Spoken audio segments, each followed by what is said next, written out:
সুখে থাকার দুটো পদ্ধতি কি জানেন? পরিস্থিতিকে বদলে দাও, নয়তো পরিস্থিতি বুঝে নিজেকে বদলে নাও। একটা জিনিস কি জানেন? যদি সত্যই মন থেকে কিছু করতে চাও তাহলে পথ পাবে, আর যদি না চাও তাহলে অজুহাত পাবে। জীবনে খুব পরিশ্রম করো, স্বপ্ন দেখো, তার মানে কি জানেন? স্বপ্ন পূরণ না হওয়া পর্যন্ত স্বপ্ন দেখে যাও। স্বপ্ন সেটা নয় যা তুমি ঘুমিয়ে দেখো, স্বপ্ন হলো সেটাই যা তোমাকে ঘুমোতে দেয় না। তুমি কখনো জীবনে সফলতার গল্প পড়ো না, কারণ তা থেকে তুমি শুধু বার্তা পাবে। ব্যর্থতার গল্প পড়ো, সফল হওয়ার কিছু ধারণা পাবে। বুঝলে ব্রো, বাবার টাকায় অহংকার করে মজা নেই, কারণ এটাই মজা তো তখনই আসবে যখন টাকাটা তোমার হবে। ভেবে দেখেছেন?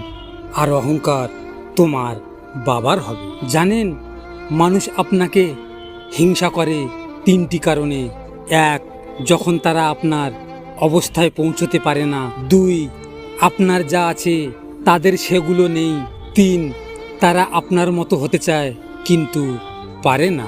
লজিক মোটিভেশন থেকে আমি গোপাল আপনাদের সাথে এমন ঘটনা ঘটে থাকে, তাহলে মন খারাপ করে বসে থেকো না। মনে রেখো, সময়ের সাথে সাথে সব কিছু বদলে যায়। এই কথাগুলো যদি ভালো লেগে থাকে, শেয়ার, লাইক, কমেন্ট করতে ভুলবেন না। আর হ্যাঁ, নিজের খেয়াল অবশ্যই রাখবেন, কারণ এটা স্বার্থের পৃথিবী। এখানে নিজের খেয়াল নিজেকেই রাখতে হয়, অন্য কেউ রাখবে না। দেখা হচ্ছে পরবর্তী ভিডিওতে। ভালো থাকবেন, সুস্থ থাকবেন।